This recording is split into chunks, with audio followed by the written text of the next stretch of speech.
오늘은 종말을 기억하라라는 그런 제목으로 하나님의 말씀 함께 나누겠습니다.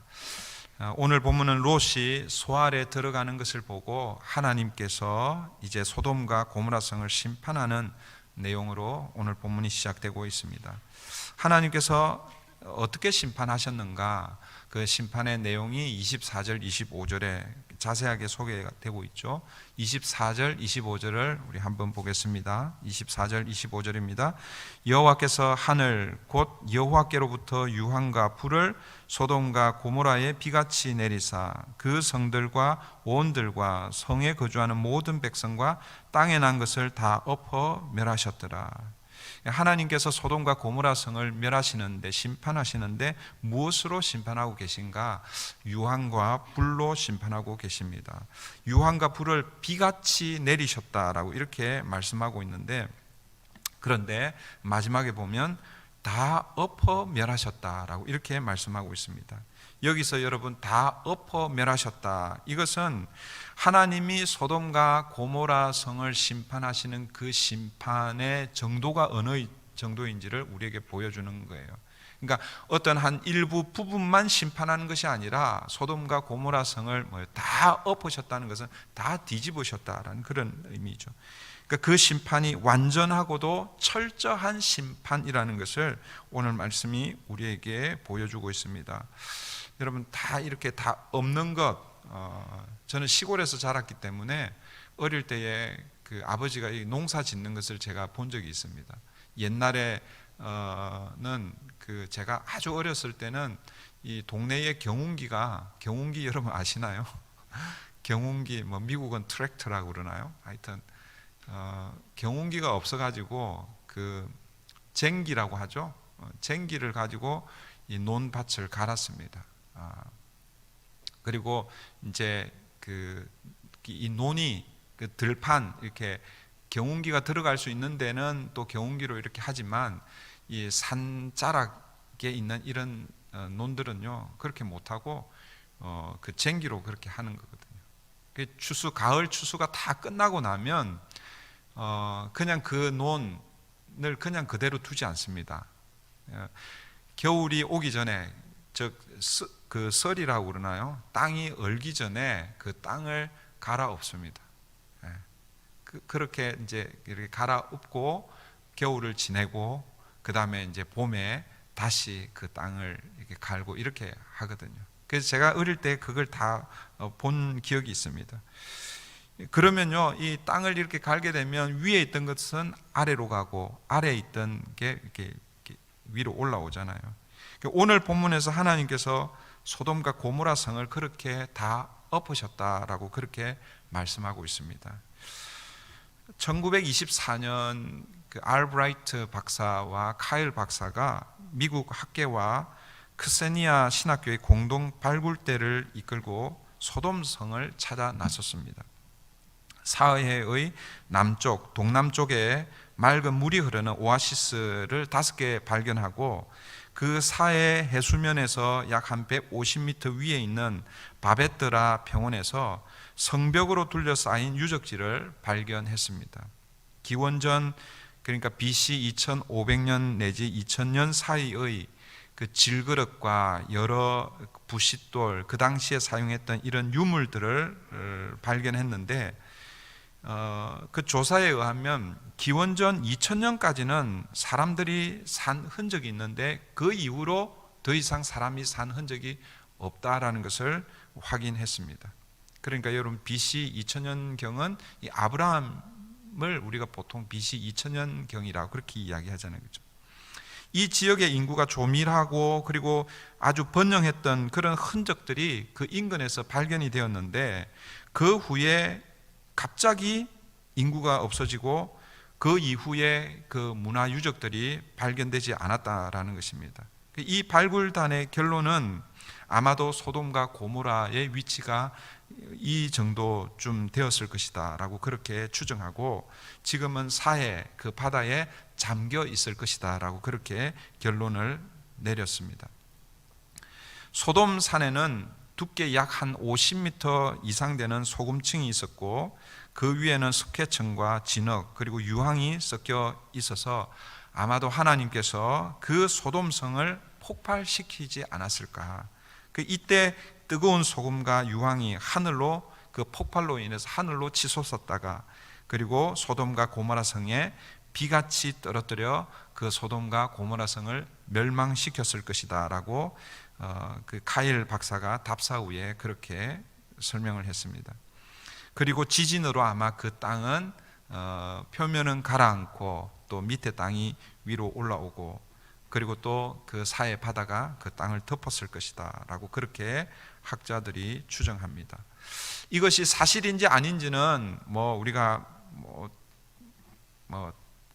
믿을 수는 그거는 그 학자들이 추정을 하는 거니까 사실인지 아닌지는 제쳐두고라도 오늘 본문이 우리에게 말씀하고 싶은 것은 성적 타락과 동성애가 만연해 있던 이 소돔과 고모라 성을 하나님께서 심판하셨는데 그 심판의 정도가 다 엎어 멸하셨다라는 것이죠.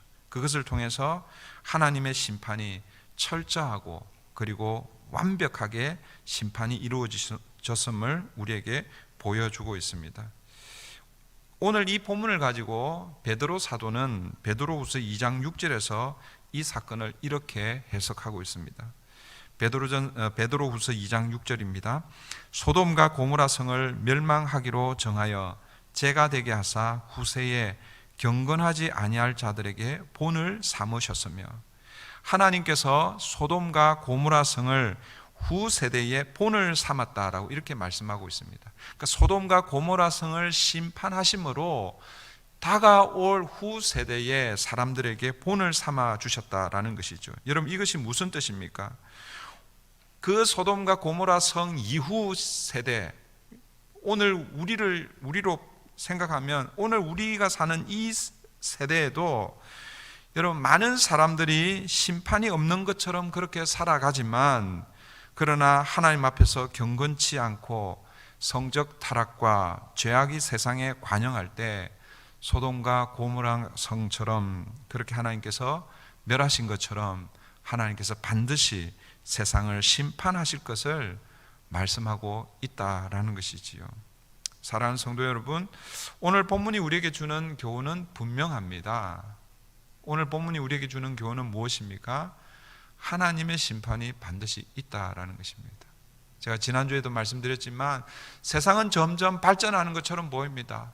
의학도 발달하고 과학도 발달하고 이 각 분야에서 그 발전의 속도가 현대에 접어들면서 그 속도가 옛날에는 100년 걸리던 그 시간이 지금은 한 10년으로 단축이 되고 조금 더 지나면 그것이 5년, 1년 아마 급속도로 그렇게 발전하게 될 것입니다.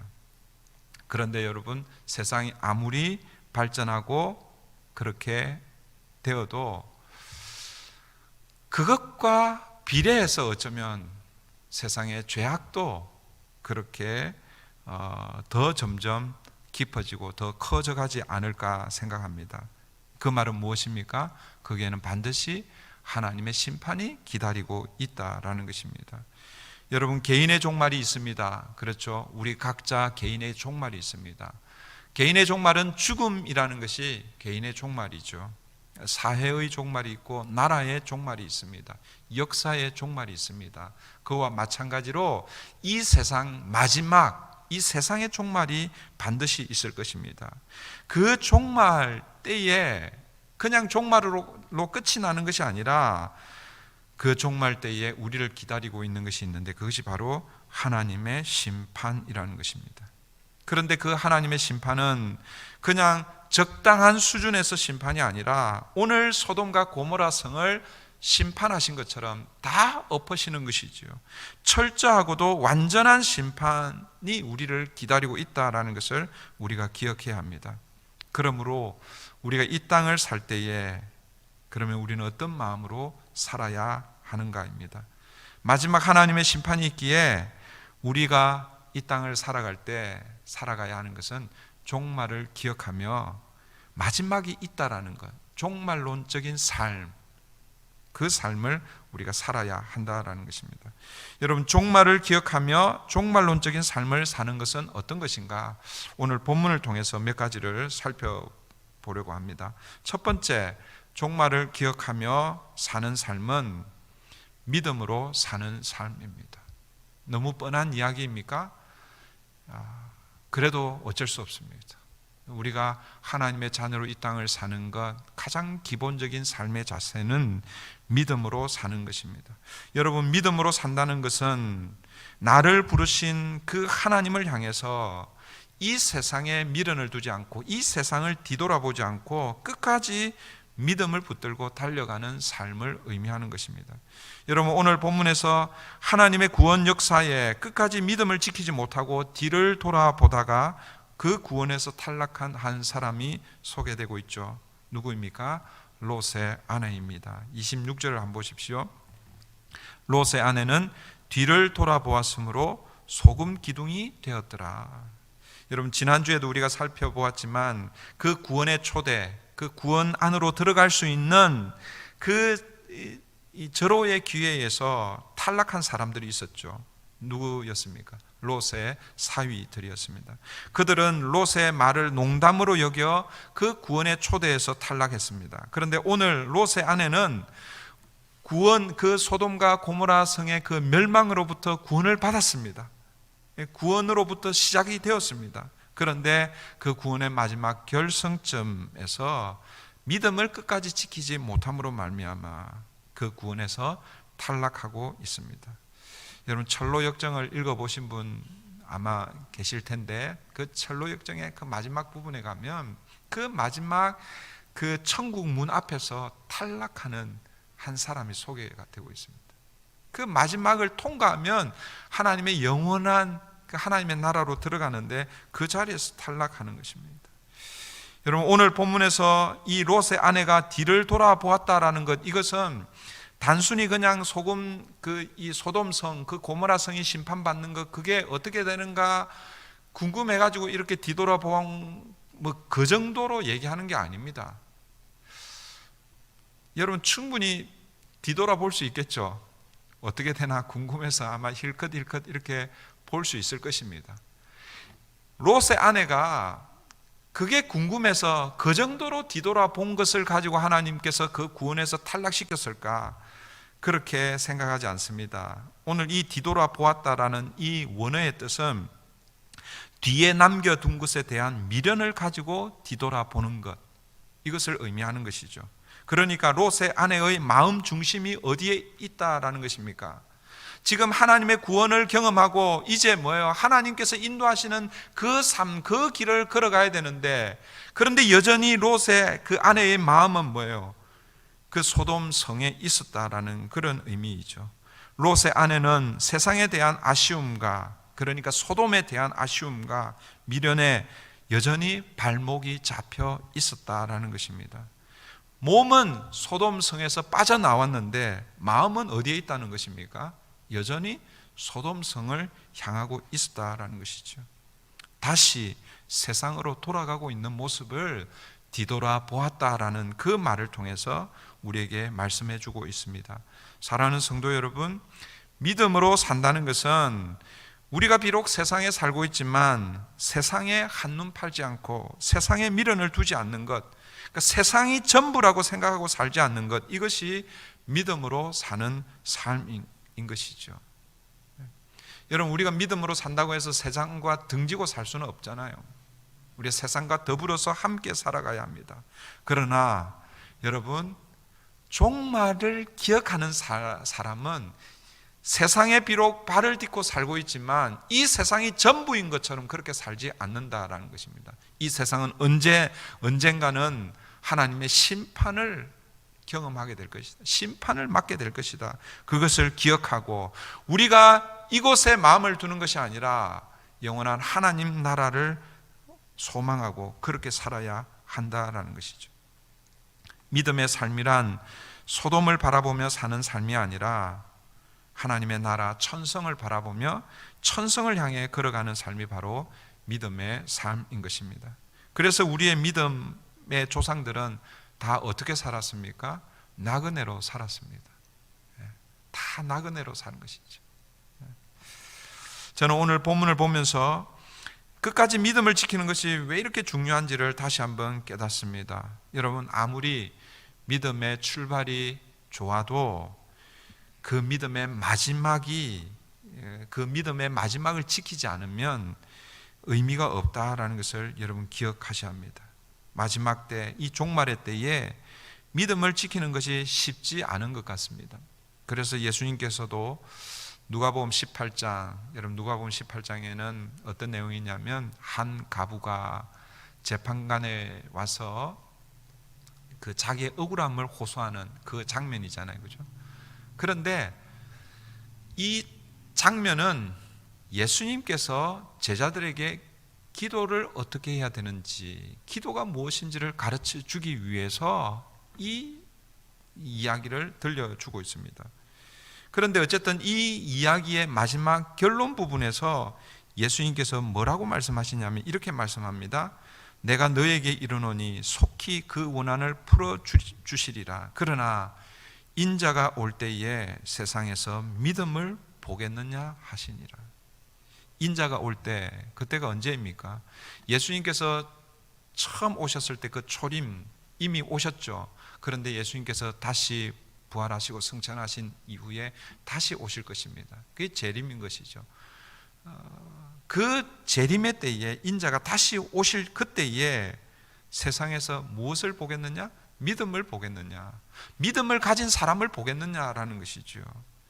믿음을 지키며 사는 사람들을 보겠느냐라는 것입니다. 무슨 얘기입니까? 마지막 때에 믿음을 지키며 사는 것이 쉽지 않음을 우리에게 보여주고 있습니다. 사랑하는 성도 여러분, 종말을 기억하는 삶은 믿음으로 사는 삶입니다. 그런데 이 믿음은요, 마지막까지 끝까지 붙들어야 하는 것입니다. 인생에 여러분들이 붙드는 여러 끈들이 많이 있겠죠, 그죠?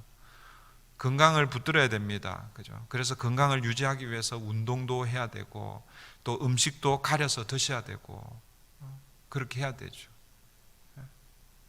그런데 여러분, 어느 순간에 건강의 끈이 끊어질 때가 있습니다. 여러분, 이 땅을 살 때에 우리가 물질을 붙들어야 할 때가 있습니다. 물질 없이 살 수가 없잖아요, 그죠? 또 나이가 들고 연세가 들면 자녀를 붙들어야 할 때가 있습니다. 자녀들이 도와줘야 살 때가 있습니다. 그러나 여러분, 마지막 때에 그 끈들이 하나씩 다 끊어지게 되어 있습니다. 그런데 마지막까지 붙들어야 할 그 끈은 여러분의 건강의 끈도 아니고, 자녀들을 붙드는 그 자녀의 끈도 아니고, 이 물질의 끈도 아니고, 뭘 붙들어야 되겠습니까? 바로 믿음의 끈이라는 것입니다. 저와 여러분이 이 믿음으로 마지막까지 세상을 뒤돌아보지 않고 하나님 나라를 향해서 그 믿음의 행진을 나아가는 저와 여러분 되면 좋겠습니다. 여러분, 마지막까지 믿음을 지키며 사는 이것은 그 말로 하는 게 아니죠. 실제로 우리의 삶을 살아내야 하는 것입니다. 두 번째, 종말을 기억하며 종말론적인 삶을 사는 사람, 어떤 사람인가? 그것은 구원의 감격으로 사는 사람입니다. 구원의 감격으로 살아야 합니다. 하나님께서 우리에게 베풀어 주신 이 구원이 얼마나 큰지를 깨닫고 사는 삶인 것이죠. 그런데 우리는 이걸 사실은 너무나 잊어버리고 살 때가 많습니다. 처음 구원받을 때 그때 그 감격은 그때는 기억을 하는데 그냥 삶이 힘들어서 그런지 시간이 지나면 그 구원의 감격을 잊어버리고 살 때가 많습니다. 여러분, 기억하십시오. 우리에게 있는 여러 삶의 환경들이 다른 것 좀 부족해도 여러분, 구원받았다는 이 사실 그 하나만으로 여러분 다른 부족이 채워진다는 사실을 여러분 기억하셔야 합니다. 여러분, 하박국 선지자 고백을 기억하십니까? 우리가 지금 성경 통독하고 있는데 이제 하박국을 이제 좀 읽을 거예요. 좀 있으면 그 하박국 선지자 그 마지막 고백을 보십시오. 비록 무화과 나무가 무성하지 못하며 포도나무에 열매가 없으며 감람나무에 소출이 없으며 밭에 먹을 것이 없으며 우리의 양이 없으며 외양간에 소가 없을지라도. 지금 이게 하박국의 고백이 뭐냐면 지금 나라가 다 망한 거예요. 그 무화과 나무에 열매가 없고 포도나무에 감람나무에 밭에 우리에 양이 없고 소가 없다. 이것은 뭐예요? 다 망했다는 거예요. 뱅크럽시 된 것을 의미하는 것이죠. 지금 현재 내게 아무것도 없다 할지라도, 그런데 이 하박국 선지자의 그 고백, 마지막 고백은 나는 여호와로 말미암아 즐거워하며 나의 구원의 하나님으로 말미암아 기뻐하리로다. 여호와 하나님으로, 나를 구원하시는 그 하나님으로 인해서 즐거워하고 기뻐하겠다라고 그렇게 고백하고 있습니다. 사랑하는 성도 여러분, 내게 건강이 없어도, 재물이 없어도, 우리는 지금 이 미국 땅에 이민자로 살잖아요, 그렇죠? 어떤 분들은 신분이 해결되신 분들도 있고, 또 신분 문제로 늘 힘들어하시는 분들도 계시고, 또 여러 가지 문제, 언어 문제, 내 힘으로 해결할 수 없는 이런 문제. 그래서 이런 것들이 나를 짓누르고, 그래서 힘겨운 삶을 살아내도 내게 구원을 베풀어 주신 그 하나님만 계시다면 괜찮다라는 것이죠. 괜찮다. 사랑하는 성도 여러분, 우리는 이 구원의 감격으로 살아가야 합니다. 그리고 거기에 머물러서는 안 되고 그 구원의 은혜를 사실은 나누며 살아야 되는 것이죠. 여러분, 오늘 본문에서 롯과 롯의 가족들 한번 생각해 보십시오. 소돔과 이 고모라 성의 사람들과 비교해 보면 엄청난 구원을 받은 그 은혜잖아요. 그 엄청난 시험, 심판 아래에서 구원을 받았습니다. 비록 집을 잃어버리고 삶의 터전을 다 잃어버렸지만 다른 사람들은 다 그 성과 함께 다 멸망되고 있는 거예요. 그런데 그 가운데서 목숨을 건진 거예요. 구원을 받은 것입니다. 만약 그랬다면 그 사실로 인해서 감사하며 살아야 되지 않겠습니까? 그런데 여러분, 이 롯과 그 두 딸의 모습을 한번 보십시오. 30절 봅니다. 30절. 롯이 소알에 거주하기를 두려워하여 두 딸과 함께 소알에서 나와 산에 올라가 거주하되 그 두 딸과 함께 굴에 거주하였더니. 구원의 감격으로 사는 것이 아니라 소돔 성의 멸망을 바라보면서 두려움에 사로잡혀 살고 있습니다. 여러분, 예수 믿는 사람들이 이렇게 살면 안 되는 것이죠. 물론 경제적인 어려움 때문에, 또 지금 우리가 코로나 바이러스로 인해서 받는 이런 위험, 또 지금 이 경찰과 정부에 대한 항의 시위로 인해서 이 폭력과 또 방화, 이런 것들로 인해서 우리가 두려움 가운데 있을 수 있습니다. 그런데 이런 가운데서 오늘 저와 여러분들이 살아야 하는 삶의 자세는 두려움이 아닌 것이죠. 이 롯과 그의 두 딸 보십시오. 소돔과 가까이에 있었던 이 소알, 원래 하나님께서 어디로 도망가라고 그랬습니까? 저 산으로 도망가라고 그랬잖아요, 처음에. 그런데 롯이 저 산은 너무 멉니다, 저 가까이 있는 저 소알로 가겠습니다, 그렇게 얘기했을 때 하나님께서 그래 좋다, 그러면 소알로 가라, 그렇게 했잖아요. 그렇게 해서 소알에 왔습니다. 그런데 여러분, 소알에서 살고 있는데 거기서 뭘 보는 거예요? 소돔과 고모라 성의 멸망을 보는 거예요. 그때 그들에게 찾아온 것이 구원의 감격이 아니라 두려움이었습니다. 그래서 어디로 가고 있습니까? 산으로, 굴로 도망가고 있습니다. 롯과 그의 두 딸은 얼마나 큰 이 간증거리를 가지고 이 간증거리를 경험했습니까? 여러분, 소돔과 고모라가 멸망하는 그 순간에 살아나왔다는 것, 그것 자체로 여러분 얼마나 큰 간증거리인지 모릅니다. 그 소알에는 누가 있었겠어요? 소알 사람들이 있었겠죠.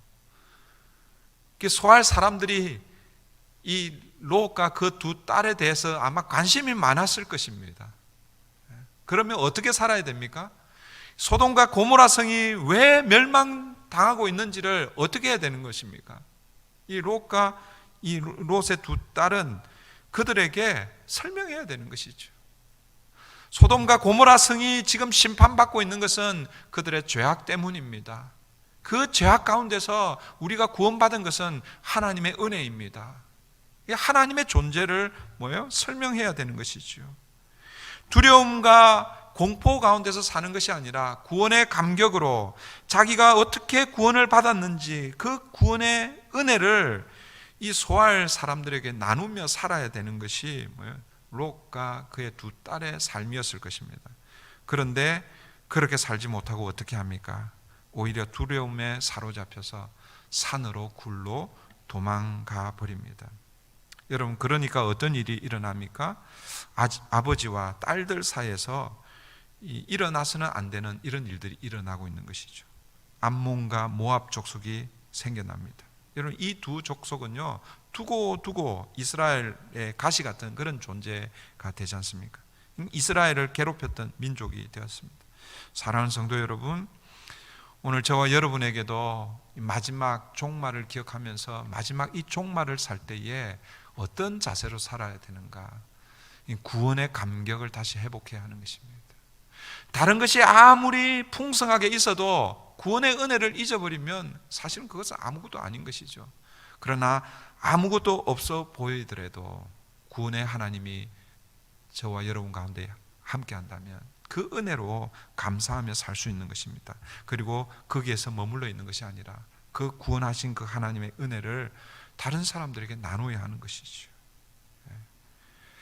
마지막으로 종말을 기억하며 종말론적인 삶을 사는 것은 끊임없이 자신을 돌아보는 삶입니다. 이것을 다르게 표현하며 회개하는 삶입니다. 그리고 회개는 사실은 소극적인 것이고 회개와 더불어서 적극적인 삶을 살아야 되는데 그것은 뭐였냐면 하나님의 자녀로 거룩한 삶을 사는 것입니다. 오늘 본문을 통해서 우리가 발견하는 중요한 사실 하나는 분명히 하나님께서 소돔과 고모라 성을 심판하셨습니다. 소돔과 고모라 성의 그 죄악 때문에 그 성을 심판했죠.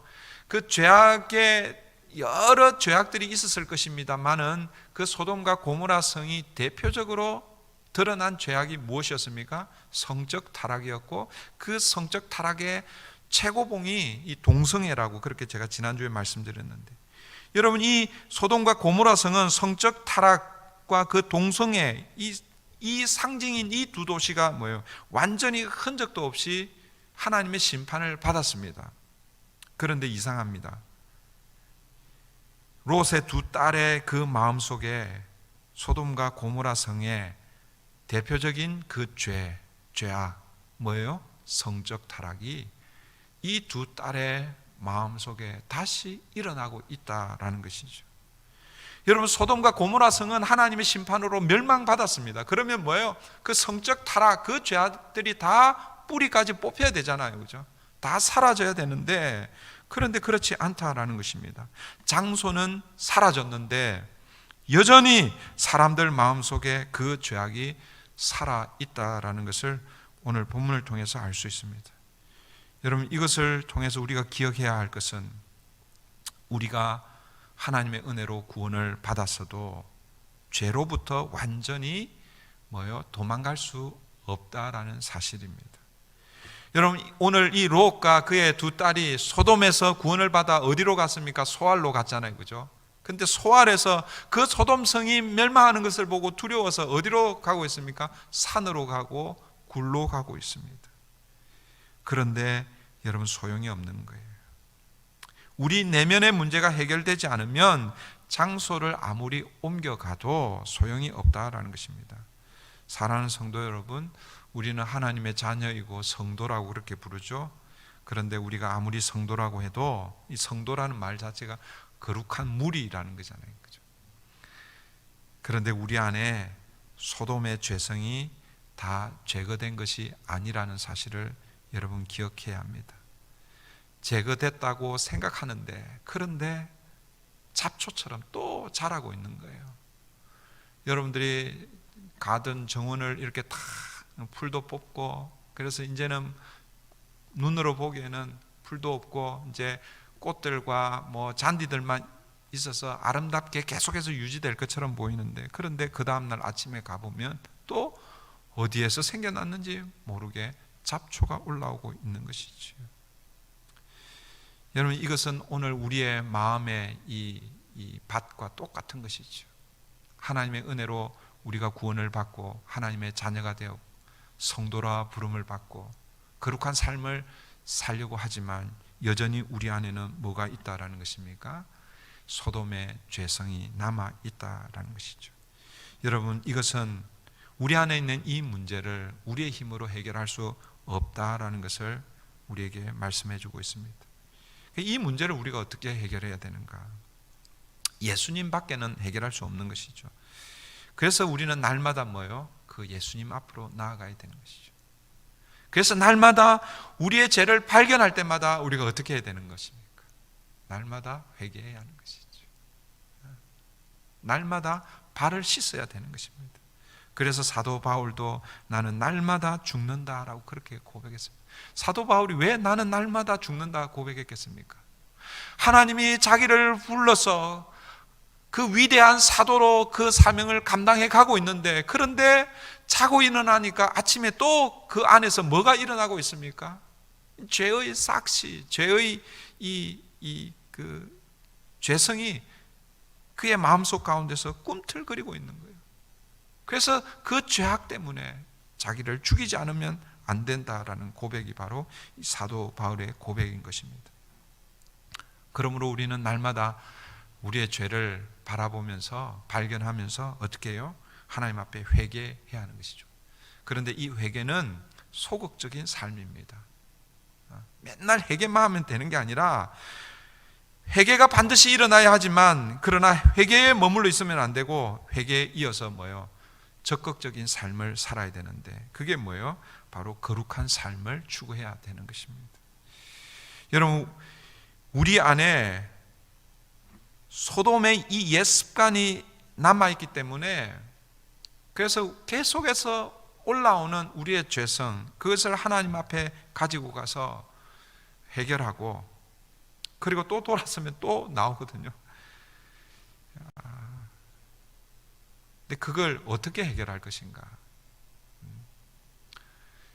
우리의 삶의 습관을 바꾸지 않으면 안 된다라는 것입니다. 우리 안에 옛 습관, 소돔의 죄성을 좋아하는 이 옛 습관이 우리 안에 있지만, 그러나 여러분 기억하십시오. 우리 안에 이 소돔의 옛 습관만 있는 것이 아니라 예수 그리스도 인해서 우리에게 새로운 생명을 시작하게 해 주셨다라는 것이죠. 뿐만 아니라 그 새로운 생명이 무엇을 붙들고 살아야 되는 것입니까? 하나님의 말씀을 붙들고 살라고 우리에게 말씀을 주고 계신 것입니다. 그리고 그 말씀을 지킬 수 있도록 우리에게 돕는 자를 우리에게 주셨는데, 그분이 바로 성령 하나님이십니다. 그래서 오늘 우리가 이 땅에서 우리 안에 여전히 소돔의 그 죄성이 남아있지만, 그것을 발견할 때마다 주님 앞에 회개하고 주의 말씀을 붙들고 이 말씀대로 살 수 있도록 날마다 성령께 의탁하고 기도하는 것, 이것이 우리의 삶이 되어야 할 것입니다. 이제 말씀을 정리하겠습니다. 오늘 말씀을 통해서 우리는 하나님의 심판이 반드시 있음을 기억하고, 그 하나님의 심판 앞에서 종말을 기억하며 종말론적인 삶을 살아야 한다는 것을 기억해야 합니다. 종말론적인 삶은 어떤 삶입니까? 첫 번째는 믿음으로 사는 삶입니다. 여러분, 마지막까지 놓지 말아야 할 것, 믿음의 끈이라는 것입니다. 믿음으로 산다는 것, 세상을 돌아보는 것이 아니라고 그랬죠. 비록 우리가 세상에 발을 딛고 살지만 세상에 마음을 두지 않고 이 세상이 전부인 것처럼 살지 않고 하나님을 향한, 천성을 향해서 사는 삶이 바로 믿음의 삶이고, 그리고 두 번째는 우리를 구원하신 그 구원의 그 은혜에 감격하며, 그리고 그 구원의 은혜를 나누며 살아야 된다. 그리고 마지막으로 뭐예요? 끊임없이 우리에게 찾아오는 이 소돔의 죄성과 싸우며 주님이 주시는 힘으로 성령에 의지하여 하나님의 자녀로 때로는 넘어지고 실패하지만 다시 일어서서 거룩한 삶을 우리가 추구하며 살아가야 되는 것입니다. 사랑하는 성도 여러분, 그 일을 위해서 하나님 우리를 불러주셨습니다. 그 일을 위해서 하나님 우리를 자녀 삼아 주셨습니다. 많은 사람들이 마지막 때라고 그렇게 이야기합니다. 마지막 때인 것 분명합니다. 그러면 이 마지막 때에 우리가 어떻게 살아야 되는가? 믿음을 지키십시오. 구원의 은혜로 사십시오. 그리고 날마다 하나님의 자녀로 거룩한 삶을 이 땅에서 살아내는 저와 여러분 되기를 바랍니다.